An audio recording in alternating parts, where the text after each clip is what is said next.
There is an old expression, the poor have always been and will always be among us.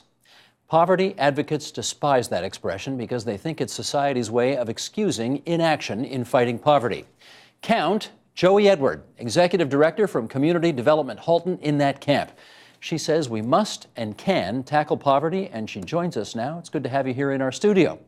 It's nice to be here, Steve. Well, let's start with this. Since the start of the Great Recession in 2008, you've obviously been watching this very carefully. How hard has it been to get poverty on the province's agenda? It's been very difficult, but I think it starts before 2008. For sure. Actually, with recessionary times, the structural causes of inequality, of poverty, and particularly deep poverty, showed their roots. Whereas before, we were imbued with a kind of a dominant ideology that the market would resolve all of our problems, including poverty. It would create jobs, it would create prosperity and well-being, and we know that's not true now. Well, I don't want to get on too much of a tangent, but would you agree that the market has raised, there are still poor people among us, but even the poor are doing better than their ancestors of 50 years ago. Is that fair to say? You can say that, but in terms of today's quality of life and in terms of Canada within G7 countries, G20 countries, we're not doing so well. Our inequality, in the G20, which are, as we all know, our richest nations in the world, Canada's right in the middle. We're not looking healthy, and we're not creating a healthy people and a healthy community. Well, let's talk about that, because we know poverty, obviously, is terrible for poor people. But what do you think poverty does to society at large? I think poverty is like a disease, and it eats away at what is our essential sense of a common good.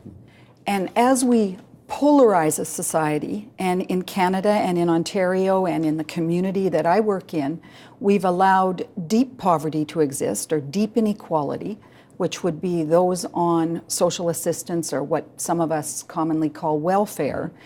And so not only do we affect the souls of people in terms of how they're able to live, I see hunger and difficulty dominating the lives of people every month. They can't make ends meet. We put in place, instead of good public policies that raise their boat, as you said, we develop benevolent organizations like food banks. Yeah. Like food banks. So instead of allowing the market, which distributes food better than anything else, and creating the incomes for people to purchase in the market or in supermarkets, we allow them to go to food banks.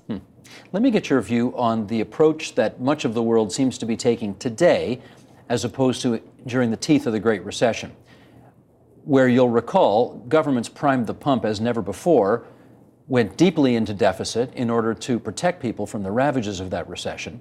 But now the conventional wisdom seems to be it's time to retrench, it's time to go towards austerity, because we've got to get the books back into shape. What do you think of that?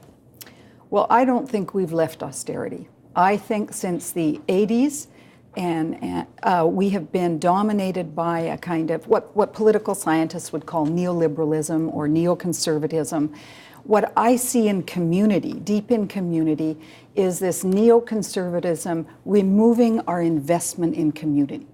And we remove it in terms of undermining our social programs, not investing in social programs, not investing in income security programs, education, healthcare. We do spend billions and billions on all of that, though. We do.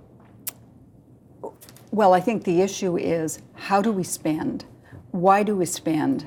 What do we spend all? We may spend billions in healthcare, yet I know, and you can listen to the docs in our country, the Canadian Medical Association recently said poverty is the greatest cause of illness. So if we start removing the root causes of inequality and poverty, then some of the down the road costs will be eliminated. Say hospital visits, chronic diseases, inability to finish an education or a training which makes you a profitable member in the marketplace or a productive member of society. Should we talk about that Ernie Lightman study? You know Ernie Lightman at the U of T? Yes, I certainly do. Ernie Lightman did this study that said if poor people had $1,000 more per month, our healthcare system would have 10,000 fewer chronic conditions to treat every year.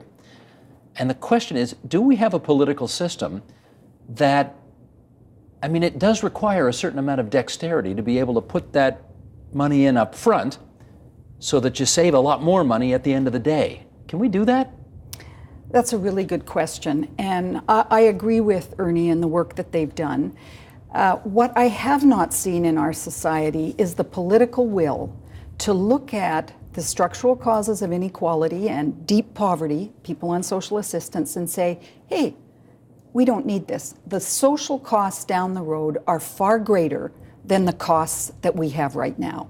And there's evidence to support that claim.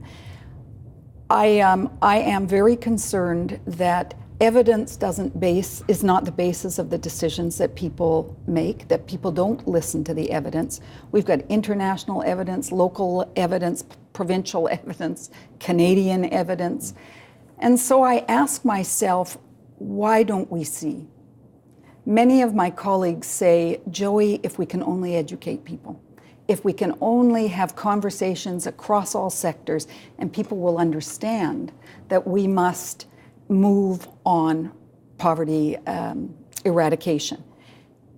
And then we don't move, or the wheels of government grind so very slowly. And so I ask myself, what is behind that? And again, what's the answer? I think it's power and control. I think it is about a nation where we have not moved to redistribute some of our wealth. I mean, we are the 11th wealthiest country in the world. You have talked with Alex Himmelfarb. We have removed our revenues by not taxing fairly and justly. And I'm not, as my husband said, before you go on that program, don't tell everybody we're going to tax you again. We all feel the cost of taxation. But what we don't ask is, what are taxes for?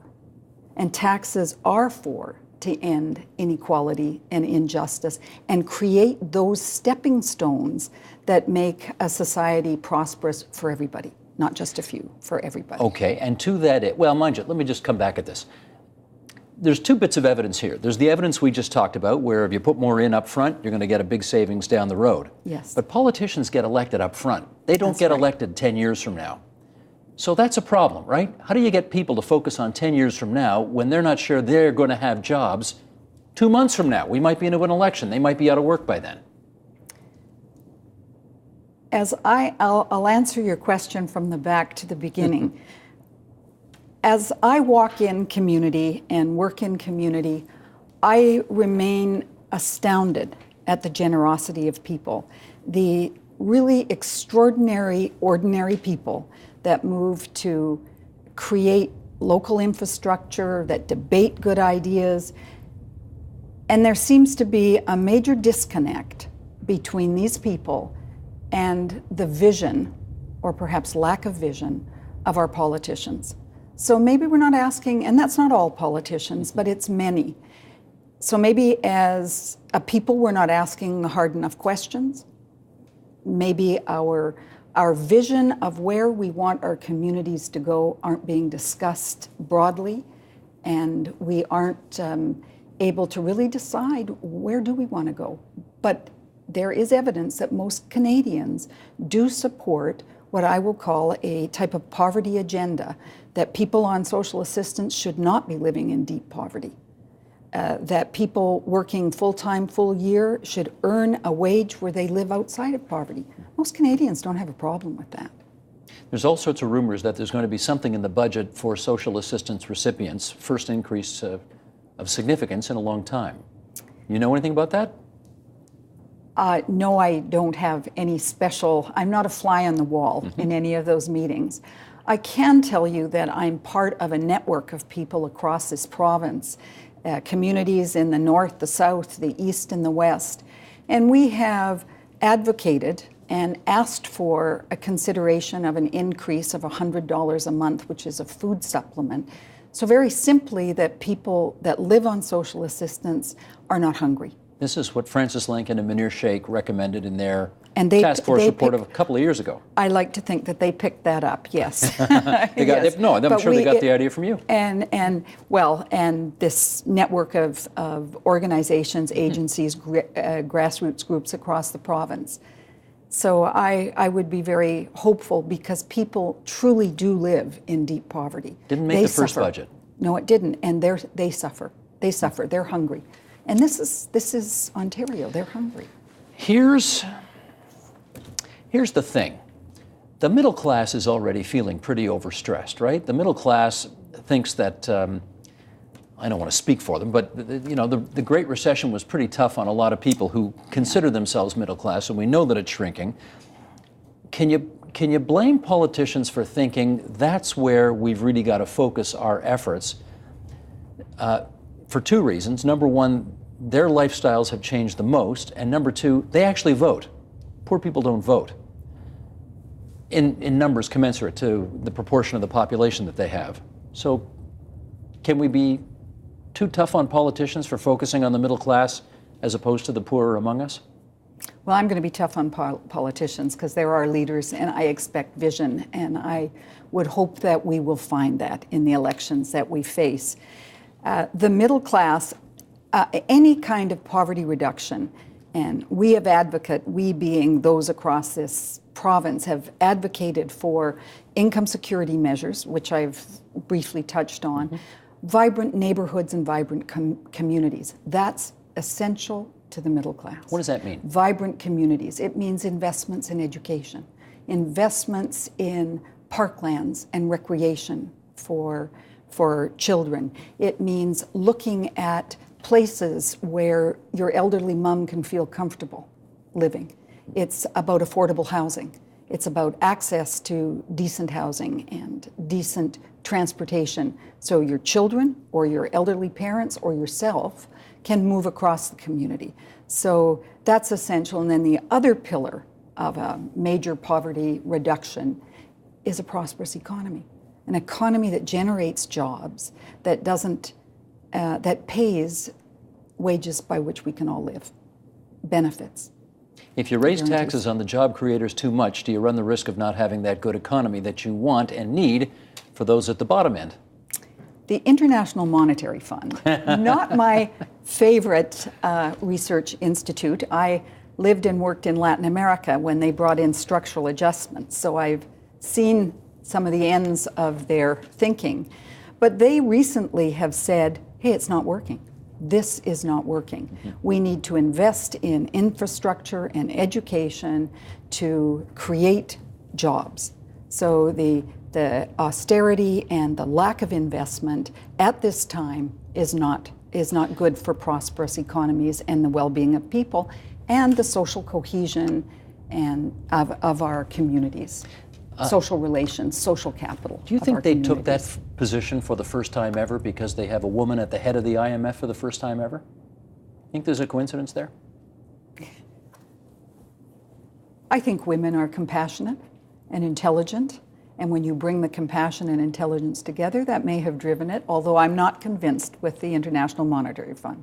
I will not, so I will refrain from answering that question. But let me get back to that middle class person who might have, let's say, worked in furniture manufacturing in Kitchener, and the plant closes and they lose their job.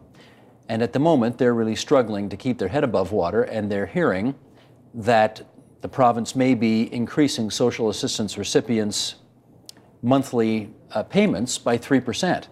And they're thinking, I want to be generous, but 3% more for them while I'm taking a 75% pay cut to go from a regular salary to whatever.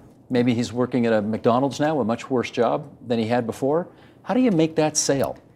So I'm going to say, I don't believe the people I work with in community polarize the debates that way. I do not believe it. I have not seen it.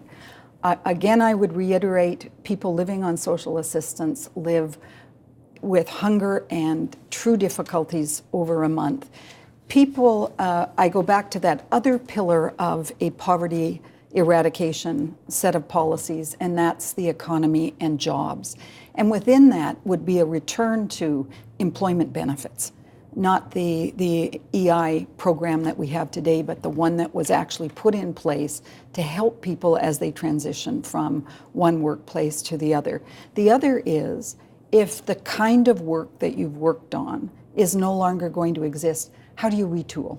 Yeah. And why do we force people into poverty and disparity as they attempt to retool to contribute to our society? I started this whole conversation with that quote, you know, the poor have always been among us. Yes. Do you think it's always going to be that way? No. Poverty is structural. And as a society and as a community, we could say, we have no place for this. We have affluence. We don't like the fact that, and it's often children that suffer from poverty. We don't like to talk about children being poor, but kids are poor because their parents are poor, and the lack of opportunity through time for children does not give them the opportunity to grow into productive human beings in the future. What kind of society would do that? So I think that this is part of social development.